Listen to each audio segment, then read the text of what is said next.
जय हिंद दोस्तों। कैसे हैं आप सभी। मैं आपका दोस्त आर के बैंकिंग उड़ान से। अभी आज की वीडियो में हम कवर करने वाले हैं आरबीआई की कुछ सब्सिडरीज जो मोस्ट इंपॉर्टेंट हैं। प्रीवियस ईयर में बहुत सारे क्वेश्चंस इनसे पूछे गए हैं। इनके हेडक्वार्टर्स कहाँ हैं, ये कब बने थे, बहुत सारे मल्टीपल क्वेश्चंस इससे पूछे गए हैं। इससे पहले हमने एक आरबीआई की वीडियो कवर करी है जिसमें हमने कवर किया है कि आरबीआई कब स्टैब्लिश हुआ था और उसका जो एक्ट था वो क्या था। आज हम कवर करेंगे सब्सिडरीज और मोस्ट इंपॉर्टेंट उसमें कौन कौन सी सब्सिडरीज हैं और एडिशनल कौन कौन सी उसके अंदर जो फर्म्स हैं आरबीआई के जो ओपन की गई थी या ओन्ड की गई थी पहले, आज हम वो भी डिस्कस करते हैं। चलिए शुरू करते हैं आरबीआई एंड सब्सिडरीज। सबसे पहले हम ग्लिम्स कर लेते हैं हमारी आरबीआई की 5 सब्सिडरीज हैं। पहली डीआईजीसीसी, पहली DICGC depository insurance of credit guarantee corporation of India. BRB NMPL Bharatiya reserve bank note Mudra private limited. ReBIT reserve bank information technology private limited. और IFTAS Indian financial technology and allied service. और last और सबसे newest RBIH reserve bank innovation hub. ये तो है हमारी जो 5 main subsidiaries हैं। इनके अलावा कोई सब्सिडरीज नहीं है। कुछ पुरानी हैं या कुछ ऑन्ड बाय गवर्नमेंट हैं, लेकिन पहले वो जो यूज की गई थी वो यूज की गई थी और जो सब्सिडरी थी स्टार्टिंग में वो आरबीआई की थी। वो हम लास्ट में डिस्कस करेंगे। पहले हम मेन डिस्कस करेंगे क्योंकि कई बार हम पढ़ ज्यादा लेते हैं और याद समझ नहीं आता। तो आज सबसे पहले हम 5 अपनी मेन फोकस के साथ पढ़ेंगे और उसके बाद हम लास्ट में कवर करेंगे अपना एडिशनल। सबसे इंपॉर्टेंट और काफी बार क्वेश्चन, इससे काफी मल्टीपल क्वेश्चन पूछे गए हैं, DICGC deposit insurance and credit guarantee corporation of India. इसके नाम से ही अपना सारा डिपेंड कर लेता है कि भाई एक मेजरली क्रेडिट गारंटी है, जो भी अकाउंट में डिपॉजिट है उसकी इंश्योरेंस है एक तरीके से। और डिपॉजिट इंश्योरेंस सारा कुछ इसने अपने बारे में अपने नाम में ही बता दिया। इसका ब्रीफ करेंगे। इस्टेब्लिशमेंट हुआ 15 जुलाई 1978। हेडक्वार्टर्स मुंबई।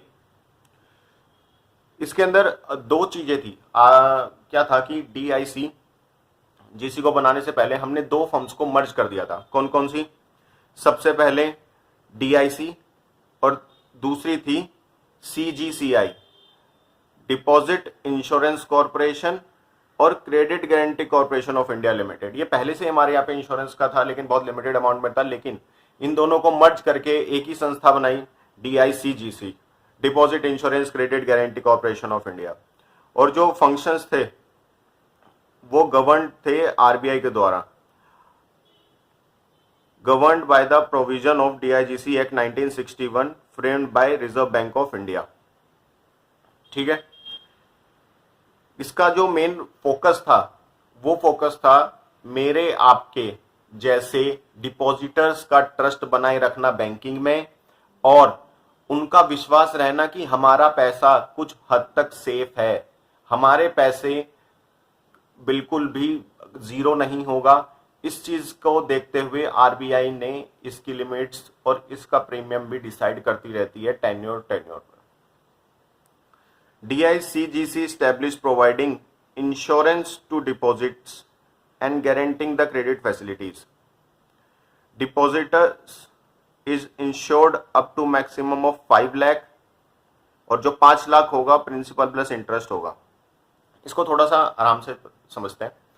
क्या हुआ, मेरा एक अकाउंट है HDFC में, मेरा एक अकाउंट है ICICI में, सॉरी नाम नहीं लेना चाहिए किसी बैंक का। मेरा एक अकाउंट है ए बैंक में, मेरा एक अकाउंट है बी बैंक में और मेरा एक अकाउंट है सी बैंक में। ठीक है। ए बैंक में मेरे पास 1 लाख पड़े हैं, बी बैंक में मेरे पास 10 लाख है और सी बैंक में मेरे पास 5 लाख है। इसके तहत ये जो प्रोविजन था 5 लाख का, इसमें प्रिंसिपल प्लस इंटरेस्ट दोनों को मर्ज करके ही 5 लाख का कंपनसेशन एक बैंक दे सकता था अगर वो डूब जाता है, अगर बैंक फॉल हो जाता है। ठीक है। अब ए बैंक हम सिनेरियो लेते हैं, तीनों बैंक मेरे फॉल हो गए, गिर गए तीनों बैंक मेरे। उसके बाद मेरा कंपेंसेशन कैसे कैसे आएगा? जो ए बैंक में मेरा 1 लाख था, पूरा 1 लाख का 1 लाख आएगा। बी बैंक में मेरे अकाउंट में 10 लाख पड़े थे, उसमें मेरे पास सिर्फ 5 लाख रुपए आएंगे एज एन श्योर। और जो सी बैंक था जिसमें मेरे 5 लाख थे, उसमें भी मेरे 5 लाख रुपए आएंगे। ये पर बैंक पर पैन कार्ड रहता है, ठीक है। इसका ऐसा तो नहीं कि आरबीआई कुछ आपसे चार्ज करती है इतना अमाउंट देने का, नहीं, आरबीआई चार्ज करती है लेकिन आपसे नहीं, बैंक से। वो होता है DICGC charge insured bank flat 12 पैसा पर 100, यानी कि 0.12%। और ये जो पेबल होता है वो हाफ ईयरली भी रहता है, क्वार्टरली रहता है। ये आपकी दिक्कत नहीं, ये आपका बैंक इंश्योर करता है कि 12 पैसे पर 100 रुपए पे उनको देने होते हैं एज अ प्रीमियम। और इन सब का जो अमाउंट रहता है कि टोटल डिपॉजिट कितना है, उसका कितना रहेगा, ये सब कुछ बैंक बैकएंड पे कैलकुलेट करता है। तो DICGC हमारे लिए मोस्ट इंपॉर्टेंट है और ये कई बार क्वेश्चंस पूछे भी गए हैं, तो इनसे आप ध्यान रखें। अब बढ़ते हैं आगे। रैबिट, हमारे यहाँ पे जितनी सब्सिडरीज हैं उन सबका कुछ कुछ काम है। कोई मिलकर काम कर रहा है, कोई अपना अलग रोल निभा रहा है, लेकिन कोई भी वर्क को कॉन्ट्राडिक्ट नहीं कर रहा। आरबीआई में ऐसा कुछ नहीं है कि वर्क को कॉन्ट्राडिक्ट किया जाए। इसके अंदर सिंपल है कि हर किसी को एक एक काम डिसाइड कर दिया। जैसे DICGC को बताया कि भाई आपको इंश्योरेंस का देखना है, ऐसे रैबिट का क्या है? Rabbit reserve bank information technology private limited, establish 2016, headquarters Mumbai. इसका मेन काम है साइबर सिक्योरिटी देखना, short form, single word cyber security देखना। कैसे? Rabbit delivers merge IT projects of RBI, is assist RBI in performing risk-based supervision, regulate entities, safeguard RBI assets by detecting, responding to cyber threats, handle enterprise software solutions, IT auditing, ascend cyber security for bank, NBFC and payment systems।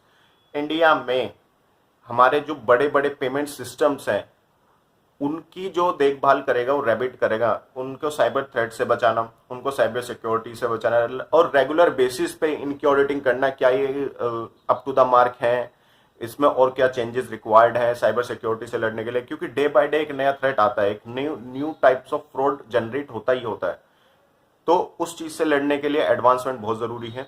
तो उस चीज के लिए rabbit को बनाया गया ताकि हमारे जो सिस्टम है, आपका मेरा जो सिस्टम, वो सेफ गार्ड रहे, हमारा फ्रॉड ना हो सिस्टम में। इसलिए आरबीआई ने रैबिट को ये पावर दी और रैबिट की ये सब्सिडरी को पावर दी कि आप इस चीज को रेगुलेट करेंगे, आप इस चीज की देखभाल करेंगे कि वो सब्सिडरीज में, वो साइबर सिक्योरिटीज में देखें। अब बढ़ते हैं आगे। इफ्टास, अभी तक हमने DICGC देखा, वो करता था इंश्योरेंस का काम, रैबिट देखता था साइबर सिक्योरिटी। ऐसे हम रिवीजन भी करते जाएंगे ताकि आपको याद रहे कि क्या किस किस का क्या क्या काम है। अब आते हैं third, IFTAS, financial technology and allied services. दोनों डिफरेंट थिंग्स हैं, financial technology and allied services. Financial से रिलेटेड कोई भी टेक्नोलॉजी हो वो ये देखेगा, और अलाइड सर्विस उसके साथ साथ जो भी उसकी सर्विस रिलेटेड है वो भी यही देखेगा। इसके नाम पे, इन सब के नाम पे काफी कुछ डिपेंड हो जाता है। इस्टेब्लिश हुआ था 2015, 2015 और हेडक्वार्टर है Mumbai. IFTAS is wholly owned subsidiary of RBI, mandate to design, deploy, support IT related services to Reserve Bank of India, all banks, financial institution of the country।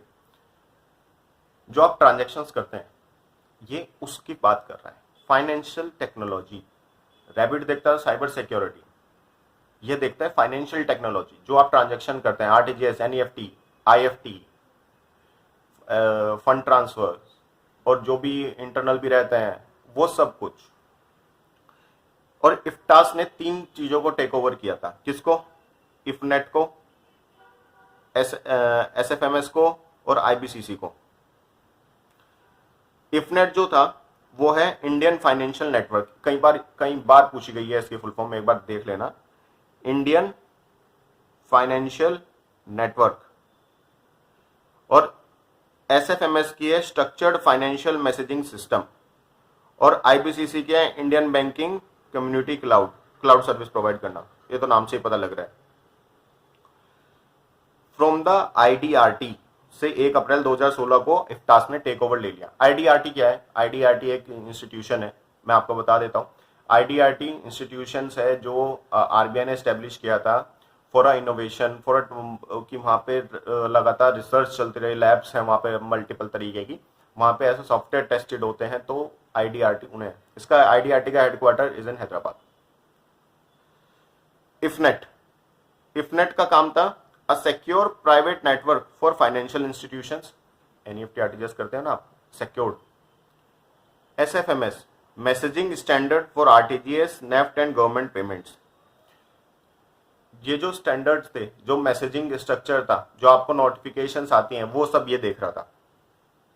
IBCC providing cloud services for banks, ये सारा जो close network के लिए, मैं आपको बता देता हूँ। IFTAS work for the close network, payments institution, financial institutions के लिए काम करता है, बैंक के लिए काम करता है, ताकि उनका सॉफ्टवेयर, नेट बैंकिंग, ये सब कुछ टाइम से वर्क करती रहे। जो एक कॉमन है NEFT का, क्योंकि इंटरलिंक्ड बैंक रहते हैं, RTGS है, IFT है, UPI, इन सब का जो इंटरलिंक्ड नेटवर्क है वो सब कुछ देखता है, नॉट UPI। तो जो इंटरलिंक्ड नेटवर्क है वो ये देखता है। इफ्तास operates the key technology partner aiming ensure 24/7 365 uninterrupted banking across India। तो मेजरली जो भी नेट बैंकिंग रिलेटेड, जो भी बैंकिंग ट्रांजैक्शन रिलेटेड क्वेरीज थी, वो सब कुछ इफ्तास देख रहा था, ताकि आपकी बैंकिंग 24/7 और 365 ईयर चलती ही रहे, रुके नहीं। तो अभी तक हमने देखा DIGC देखता था, DICGC देखता था कि भाई इंश्योरेंस कैसा है, रैबिट देखता था साइबर सिक्योरिटी, इफ्तास देखता है फाइनेंशियल टेक्नोलॉजी। अब बढ़ते हैं आगे। RBIH, ये सबसे यंग है, अभी तक की सबसे यंगेस्ट है, और reserve bank India innovation hub. RBIH reserve bank India innovation hub, और इसका इनॉग्रेशन आप याद करिए चलें, कई बार पूछा जाता है, शशिकांता दास, और ये कब फॉर्म हुई थी? 24 मार्च 2022 को, और बेंगलुरु में इसका हेडक्वार्टर है। इनिशियल कैपिटल जो थी वो 100 CR थी। किस लिए थी? फाइनेंशियल इनोवेशन के लिए और इंस्टीट्यूशनल स्टार्टअप्स के लिए। और जो काम था इसका, देखो अभी तक हमने साइबर सिक्योरिटी को देखा, फाइनेंशियल टेक्नोलॉजी को देखा, जो यूज हो रही थी, उनकी अनइंटरप्टेड सर्विस रहे, इसलिए वो यूज हो रही थी, उसके लिए इफ्तास बना दिया। जो RBIH है वो थोड़ा इनोवेशंस के लिए था, मार्केट में हम अप टू द मार्क खड़े रहें और मॉडर्न बैंकिंग में रहें और अपडेट बैंकिंग में लिए, इसलिए RBIH को बनाया गया। RBIH meant to create an ecosystem that focused on promoting access to financial services, products for lower income groups, bring world class innovation to the financial sector। जो भी एक कैसे कहते हैं कि आप कॉमन पर्सन के लिए, एक लोअर इनकम ग्रुप के लिए एक ऐसा प्रोडक्ट, फाइनेंशियल प्रोडक्ट डिजाइन करना, ताकि उनको कॉस्ट भी ना लगे और वो बैंकिंग से जुड़े रहें, अपडेटेड बैंकिंग करें, मॉडर्न बैंकिंग यूज करें, इस चीज के लिए और ऐसे इनोवेशंस के लिए RBIH को बनाया गया था। RBIH helps in convergence among various stakeholders from BFSI sector, startup ecosystem, regulators, academia and financial innovation space। RBIH works for the blueprint of digital rupee। तो RBIH जो था वो इनोवेशंस के लिए बनाया गया था, नई नई टेक्नोलॉजी को अडॉप्ट करने के लिए, उसको रीजनेबल बनाने के लिए ही बनाया गया था, ताकि वो मल्टीपल्स के साथ एक मिल के काम कर सके। कुछ नया इनोवेशन आ रहे हैं, कुछ नया स्टार्टअप्स हैं जो फाइनेंशियल रिलेटेड है, फाइनेंशियल इंस्टीट्यूशंस रिलेटेड है, जो हमारी इकोनॉमी में हेल्प करेगा। RBIH उसको देखता है, अपने ऊपर अडेप्ट करता है, अगर वो अच्छा होता है तो पब्लिक के लिए ऑफर करता है। अभी तक हमने दो, फिर से हम रिपीट करेंगे, DICGC देखा, इंश्योरेंस है, रैबिट को देखा, वो साइबर सिक्योरिटी में, इफ्तास फाइनेंशियल टेक्नोलॉजी में, और RBIH क्या है, वो एक तरीके से आपका इनोवेशन करने के लिए एक सब्सिडी RBI की खुद की है। अब बढ़ते हैं आगे, लास्ट BRB NMPL। भाई क्या हुआ कि BRB NMPL हमारे यहाँ पे एक ओन सब्सिडी थी आरबीआई की। यार हमारे यहाँ पे जब हमें एक फंक्शंस दिए गए आरबीआई के कि भाई आरबीआई क्या करेगा, आरबीआई नोट भी छापेगा, नोट प्रिंटिंग उसके हाथ में थी। जब नोट प्रिंटिंग उसके हाथ में है तो उसकी प्रेस भी होनी चाहिए। हमने कहा बिल्कुल होनी चाहिए। तो आरबीआई ने जब अपनी प्रिंटिंग प्रेस लगाई वो दो जगह लगाई, पहली मैसूर में, दूसरी सालबोनी में। लेकिन इंडिया में यही तो प्रेस थोड़ी है जो प्रिंट कर रही है, करेंसी यही प्रिंट कर रहे हैं, करेंसी यही प्रिंट कर रहे हैं। 2 रुपए, 5 रुपए, 10 रुपए, 20 रुपए, 50, 100, 200, 500, 2000। 2 रुपए और 5 रुपए तो अब सर्कुलेशन में नहीं है, लेकिन 10 रुपए और उसके ऊपर जो भी डिनोमिनेशन है वो सब कुछ आरबीआई प्रिंट करता है और आरबीआई गवर्नर्स के साइन ही होते हैं। अब क्या हुआ, गवर्नमेंट ऑफ इंडिया बोलते हैं कि आप तो प्रिंट करोगे अपने नोट्स, करेंसी, मेरी सिक्योरिटीज मैं खुद प्रिंट करूंगा, कॉइन्स मैं खुद प्रिंट करूंगा, मिंट करूंगा। कॉइन्स के लिए मिंटिंग यूज होती है, वर्ड मिंट।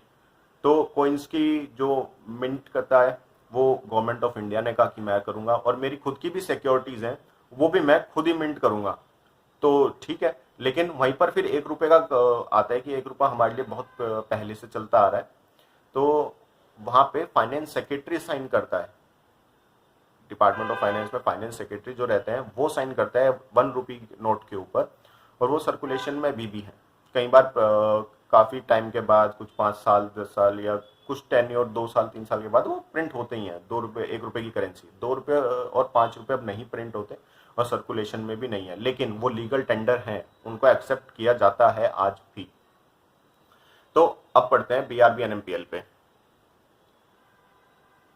भारतीय reserve bank note Mudran private limited 3 फरवरी 1995 में हेडक्वार्टर्स बेंगलुरु में। Production of bank notes in India enable the RBI to bridge the gap between supply and demand for the bank notes in a country. क्यों? ऐसा तो नहीं कि RBI के पास power है भाई नोट पूरे छापो, पूरी छापते ही रो, रुको मत, नहीं। ये डिमांड और सप्लाई पे वर्क करता है। आरबीआई हमारे यहाँ पे इन्फ्लेशन देखता है, उसी बेस पे हमारे यहाँ पे डिमांड और सप्लाई होती है। वो मनी की सप्लाई रोक सकता है, मनी की सप्लाई बढ़ा सकता है अपने रूल्स एंड रेगुलेशन से। तो ऐसा नहीं कि उनको भी अनलिमिटेड करेंसी वो छापे, वो सबको बांट दें, ऐसे नहीं। उनके यहाँ पे, हमारे यहाँ पे आरबीआई ही देखता है इन सब के रेगुलेशंस को, कितना प्रिंटिंग करनी है, क्या फ्रेश प्रिंटिंग कितनी करनी है, ये सब कुछ आरबीआई हैंडल करता है। और जो आरबीआई के पास 2 प्रिंटिंग प्रेस हैं वो है मैसूर कर्नाटक में और दूसरी है सालबोनी वेस्ट बंगाल में। ये दोनों आरबीआई के पास हैं। कहीं इससे तो मल्टीपल क्वेश्चंस पूछे गए हैं भाई, कि अपने को बताना है कि भाई ये 2 कौन कौन सी हैं जो आरबीआई के पास प्रेस हैं। वो 2 ही हैं, मैसूर कर्नाटक में, सालबोनी वेस्ट बंगाल में। उसके अलावा बहुत हैं, अभी मैं आपको दिखाऊंगा। 6 और ऐसी लोकेशंस है जहां जहां पे मिंटिंग होती है, सिक्योरिटीज प्रिंट होती है और करेंसी प्रिंट होती है। ठीक है।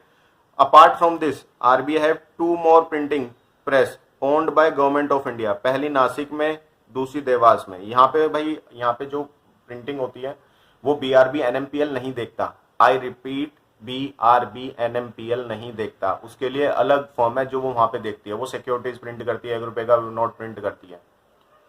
Coins are minted for mint owned by the government of India, Mumbai, Hyderabad, Calcutta, Noida. ये 4 लोकेशन है जहां पर कॉइन्स की मिंटिंग होती है, जहां कॉइन्स बनाए जाते हैं। अभी तक हमने 5 सब्सिडीज अपनी कंप्लीट कर ली। पहली डीआईसीजीसी भाई इंश्योरेंस के लिए, दूसरी हमने कवर करी रैबिट जो साइबर सिक्योरिटी देती, इफ्टास फाइनेंशियल टेक्नोलॉजी जो अनइंटरप्टेड बैंकिंग थी वो ऑफर कर रही थी, चौथी आरबीआईएच भाई इनोवेशन करने के लिए, और 5वीं जो थी वो थी हमारी बीआरबी एनएमपीएल भाई नोट प्रिंट करने के लिए। अब क्या होता है, सारी चीजें तो प्रिंट नहीं करेंगे, अब हम पढ़ते हैं कुछ एडिशनल्स जो अलाइंड हैं, जो साथ में है आरबीआई के, लेकिन सब्सिडरीज नहीं है। सब्सिडरीज सिर्फ 5 हैं, अपनी 5 सब्सिडरीज का हमें ध्यान रखना है। ठीक है। अब पढ़ते हैं कुछ एक्स्ट्रा, और ये कई बार क्वेश्चन पूछा गया है। सबसे पहले कितनी डिनोमिनेशन अलाउड है? मैक्स कितनी डिनोमिनेशन? कितनी डिनोमिनेशन अलाउड है। मैक्स नोट साइज 10,000 का छपेगा और सबसे बड़ा जो कॉइन छपेगा वो 1,000 का मिंट हो सकता है। आरबीआई की दो हैं, BRBNMPL और SPMCIL। SPMCIL के फुल फॉर्म में security printing and minting corporation of India limited. BRBNMPL के पास दो हैं, मैसूर कर्नाटक सलबोनी में वेस्ट बंगाल में। और ये कौन कौन से नोट प्रिंट करेंगे भाई? 2 का, 5 का, 10 का, 20 का, 50 का, 100 का, 200 का, 500 का, 2,000 का, जो जो लीगल टेंडर है उन्हीं की प्रिंटिंग। अब जैसे 2 और 5 तो खत्म हो गए, ठीक है, और 2,000 भी की लीगल टेंडर भी अभी खत्म हो गया है। और ये जो नोट्स हैं इन पे साइन होंगे गवर्नर ऑफ इंडिया के। अभी हमारे करंट गवर्नर हैं संजय मल्होत्रा साहब, वही साइन करेंगे इन नोट्स पे। लेकिन जो 1 रुपये का नोट है उनका क्या, और जो अदर करेंट जो वो हैं उनका क्या? BRBNMPL में देखा कि भाई अपने पास दो हैं। अब SPMCIL जो है इसके पास भी कुछ है। कैसे? RBI has 2 more printing press owned by Government of India. One is Nashik Maharashtra and Dewas. Dewas अपना पड़ता है MP Madhya Pradesh. Coins are minted for owned government of India Mumbai, Hyderabad, Calcutta, Noida. और जो 1 रुपए की प्रिंटिंग था वो भी यहाँ हो रही है। कैसे? Print by government of India 1 रुपए और signed by finance secretary of India. ये थी कुछ दो डिफरेंस जो कई बार इनसे बहुत क्वेश्चंस पूछे जाते हैं। प्रीवियस ईयर क्वेश्चंस में, स्टैटिक में कई बार क्वेश्चंस पूछे गए हैं। SPMCIL हमने पढ़ा था अभी कि जो एडिशनल है वो कौन देखता है। ये जो ऑर्गेनाइजेशन है ये owned by government of India है। इस्टेब्लिशमेंट हुआ था इसका 13 जनवरी 2006 को। न्यू दिल्ली में हेडक्वार्टर है। मिनिस्ट्री ऑफ फाइनेंस की जो ओनर है वो है। बोर्ड ऑफ डायरेक्टर से ये चलता है। Engaged in manufacturing and production of currency, bank notes, security papers, non judicial stamp papers, postal stamp, stationery, travel documents etcetera, passport visa something. RBI has 2 more, Nashik है इसके पास, देवास है MP में। और ये जो मैंने आपको 4 बताए थे ये तो थी इसकी SPMCIL की कुछ details. National housing bank NHB established in 1988, headquarter new Delhi में। Initially a subsidiary of RBI, ownership of NHB was transferred to Government of India. The principal agency to promote housing finance institution, providing financial supports and regulating housing finance companies. ये सारा जो regulations था housing finance companies के लिए वो कौन देख रही थी? NHB देख रही थी। तो अभी तक हमने देखी कि हमारे पास कौन कौन सी थी। सबसे पहले हमने 5 सब्सिडरीज अपनी पढ़ ली, उसके बाद 2 एडिशनल पढ़ी। 5 सब्सिडरीज में DICGC, BRBNMPL, रैबिट, इफ्टास और RBIH। RBI सबसे न्यूली है। उसके बाद BRBNMPL के बाद SPMCIL थी जो सिर्फ कॉइन्स प्रिंट कर रही थी। और जो लास्ट जो RBI की सब्सिडी थी लेकिन वो हट गई थी तो वो थी NHB, नेशनल हाउसिंग बोर्ड। तो इन सब की डिटेल्स सब्सिडीज हमने आज कवर करी। हमने इससे पहले पुरानी वीडियोस में एक्ट और एस्टेब्लिशमेंट कवर किया। हमने मेजर डिटेल्स RBI की अभी तक कवर कर लिए हैं। नेक्स्ट वीडियो में हम कवर करेंगे फंक्शंस ऑफ RBI डिटेल्ड में, ताकि आपको उस वीडियो के अलावा दूसरी कोई वीडियो देखनी ना पड़े और आपके दिमाग में समझ आ जाए कि भाई RBI का जो फंक्शंस है वो काम कैसे कर रहा है, RBI को हमने कौन कौन से फंक्शन असाइन करे हैं। तो अगली वीडियो देखते रहिए। जय हिंद, जय भारत, बढ़ते रहो, उड़ते रहो।